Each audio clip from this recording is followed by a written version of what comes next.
What if the color of your lawn isn't a shade of green, but a verdict on who you are? And what if the neighborhood that promised peace is really a courtroom where conformity passes for love? The envelope arrives in official bays that pretend to be neutral, yet makes my pulse stumble. And before I even slit it open, I am already asking what kind of green can be guilty. The crest of the HOA sits like a small crown in the corner, and I feel the ridiculous urge to kneel to paper as if paper were a throne. I break the seal, and the phrase, "the lawn is under investigation." The color is wrong, steps out a letter with polished shoes, confident, rehearsed, inevitable. A color can be wrong. I say out loud the empty kitchen, and the refrigerator hum answers like a tired judge who has seen this case 1,000 times. I carry the letter outside as if I am escorting a witness, and the morning light pours over the yard with an innocence that feels almost performative.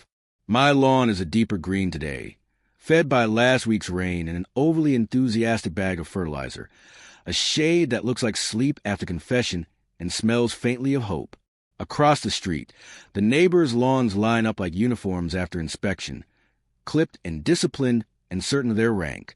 Mine stands at like a slightly different note in a practice hymn, not loud, not rebellious, just unwilling to apologize for a tone it did not choose. The letter speaks of covenants and compliance, of tolerances and standards, of acceptable variations that sound like freedom until you try to breathe inside them. It lists the inspection date with the casual brutality of a dentist appointment, as if nothing of consequence will be drilled. I imagine them arriving with clipboards and color charts, and I see the charts held up to my yard the way a priest holds scripture to a trembling forehead. I picture smiles measured in centimeters, the kind that press kindness against the teeth until it leaves a mark. I stand barefoot on the grass, and the damp touches my skin with a tenderness that has never once asked for permission from a committee. What is a community if not a chorus of agreements? And what is a chorus if every voice must learn to be the same vowel at the same volume forever? The word non-conforming sits in a letter like a bruise that someone insists is makeup, and I cannot tell if the lie is for me or for them. I try to decide whether the lawn is an offense or a confession, and the distinction feels thin as a blade of grass under a winter boot. The HOA knows swatches and penalties in the sacred arithmetic of uniformity, and the grass knows sun and water and the casual genius of weeds. Between the sun and the swatch there is a narrow bridge called my signature, and I remember how easily I cross it when I wanted security of a gate. I did not read the weather when I signed the rules, and now the weather is reading me, line by line, cloud by cloud.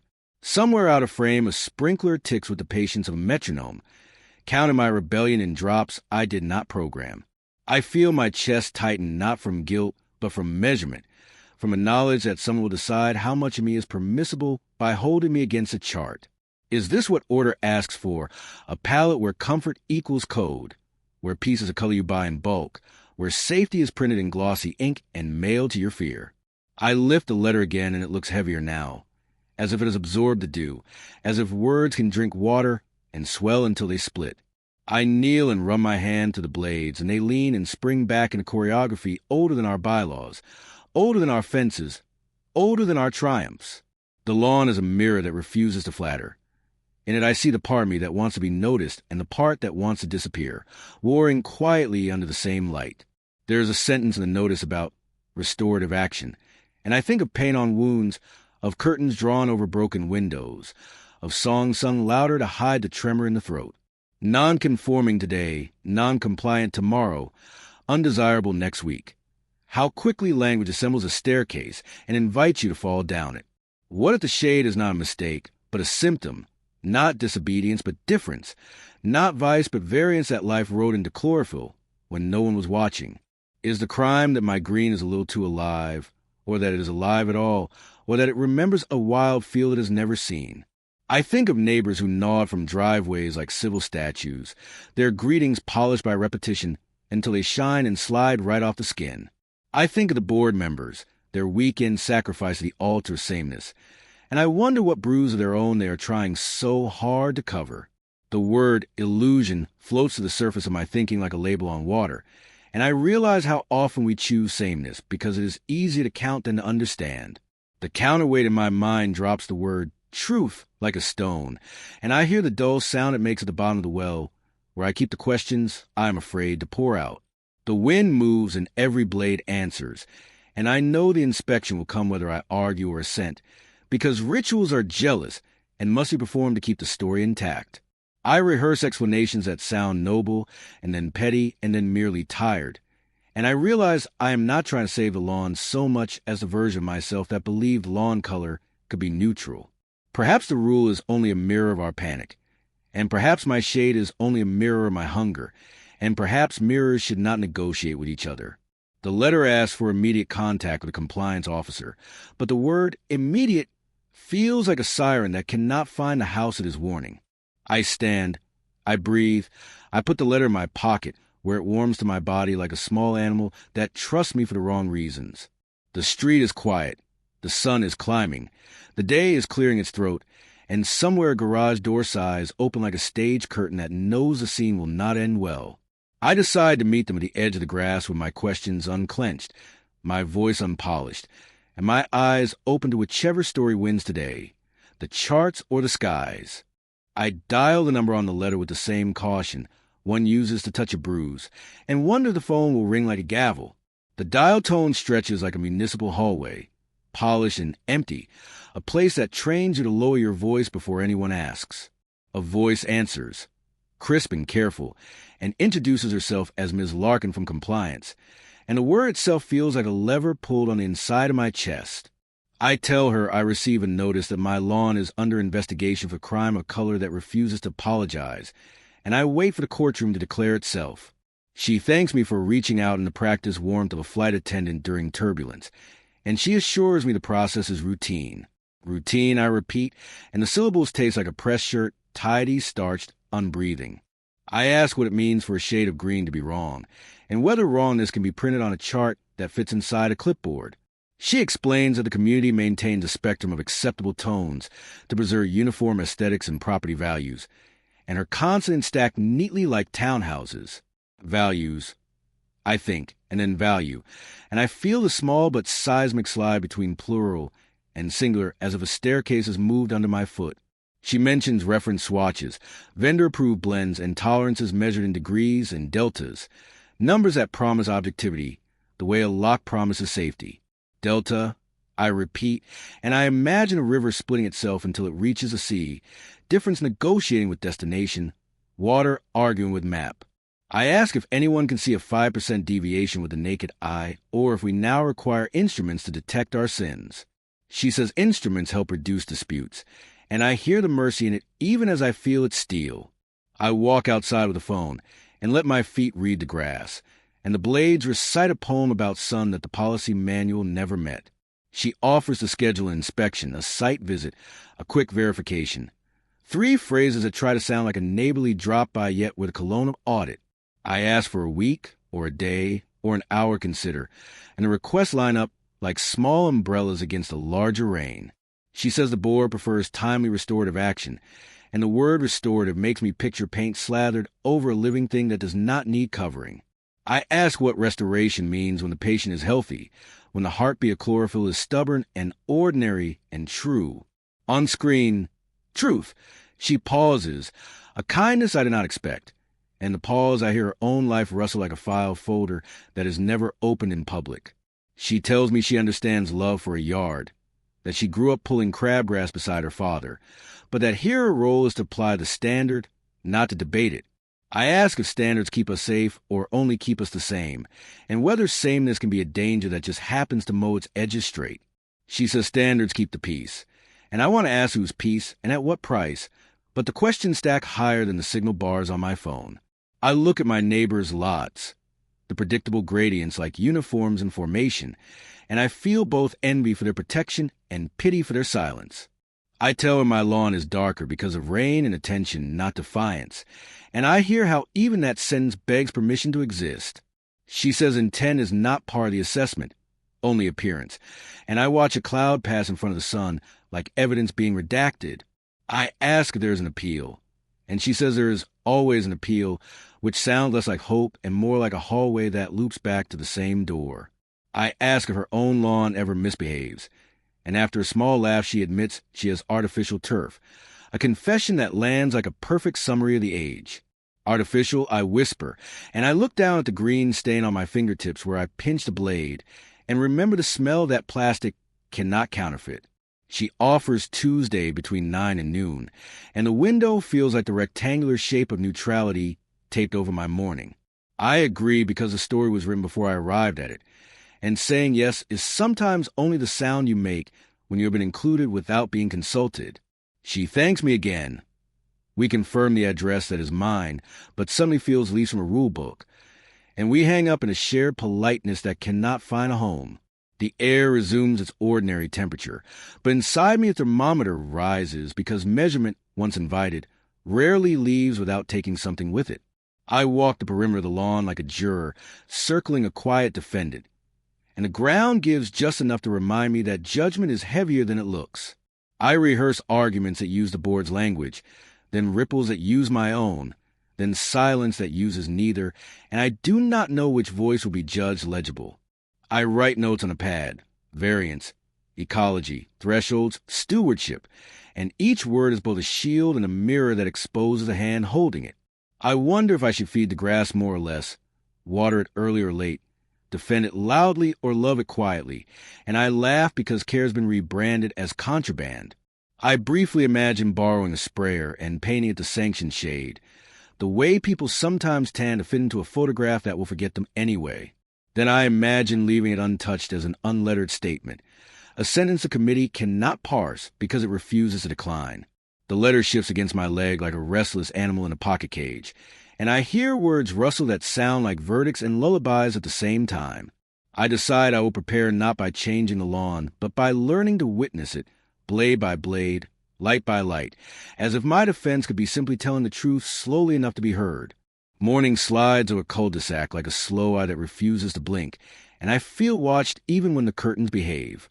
The notice has turned my lawn into a stage, and the grass into actors who do not realize they have been cast. I step outside with a coffee I do not taste and pretend to admire the sky, the way one pretends not to see a camera. Mrs. Greenwood waves from her porch with a smile that has been ironed flat by decades of cordial weather. Her dog sniffs my border like a customs officer and reports back with a wag that passes for diplomacy. Across the way, sprinklers hiss in choreographed arcs, and the droplets sparkle like applause that will only ever be polite. I look at my blades and wonder if their deeper green is a rebellion or simply a mood the soil woke up in today. What color must a life be to be allowed to exist without footnotes? A minivan slows as if its engine forgot something, then resumes, and I feel the brief audit pass through me like a scan. I remember signing the covenants at closing, rain tapping the title office window, like a pen impatient for my name. I wanted a gate, the quiet, the illusion of order that sells like a warranty on the ordinary. I did not want the smallness that grows in the shadow of sameness, but I watered it anyway and called it peace. Peace can be a hush that muffles questions, and I have been a good citizen of hush far longer than I admit. The board newsletter arrives in my inbox with cheerful fonts and a calendar of cookouts, and every event is a mirror angled away from cracks. I think of the first resident who proposed a color chart, and I wonder what fear they were trying to paint over. Fear loves measurements because numbers do not cry when you hold them too tightly. I walk the property line with a tape measure like a pilgrim with a rosary, counting inches as if salvation accrues by units. The neighbor kid rides a bike that squeaks like a confession, and the sound makes the morning honest for a second. A cloud cools the yard, and the green shifts shade the way a heartbeat changes under a hand. And I wonder which moment the clipboard will canonize. Is the standard a promise or a cage? And if it is a promise, whose promise is it really? I catch myself rehearsing friendliness for the inspection team, editing my edges, so I will be graded on demeanor instead of difference. This is how people survive institutions, I tell myself, by becoming interpretable before they are measured. The phrase sounds wise as it leaves my mouth and hollow as it lands.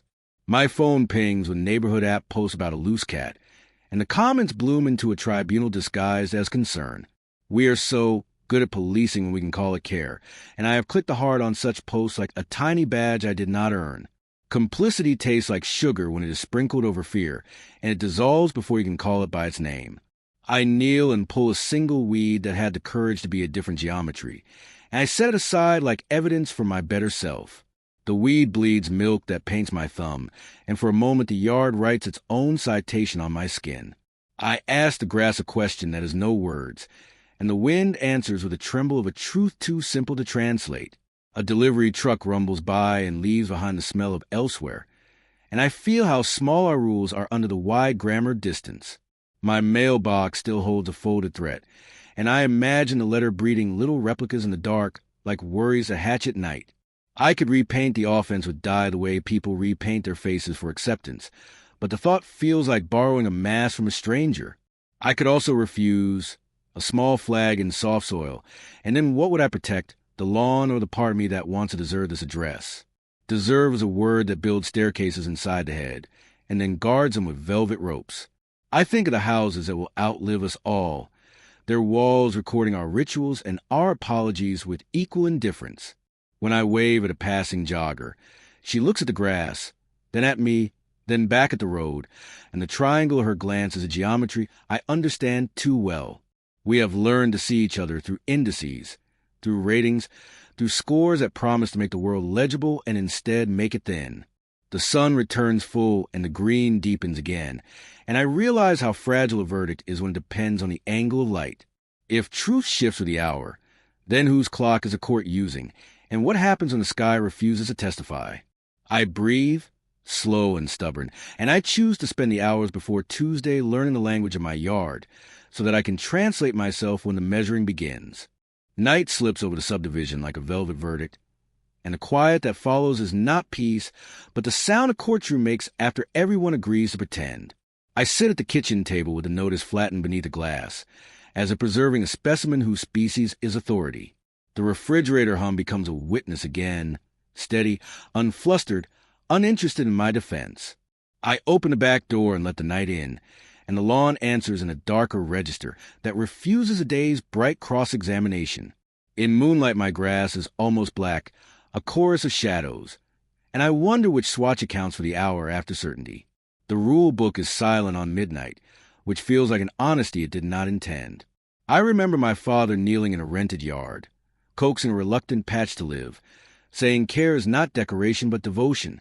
He could not afford a gate, but he could afford attention, and the grass repaid him with a softness that survived eviction.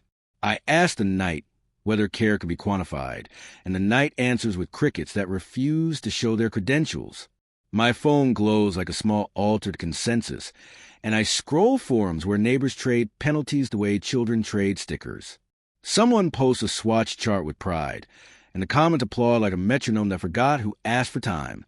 I close the screen and let the dark resume its original work. Memory arrives as a scent, damp dirt, cut stems, a hose that leaks at the spigot like a harmless confession. I realize my loyalty is not to green, but to the labor that green hides, the hours bent over life asking it to continue.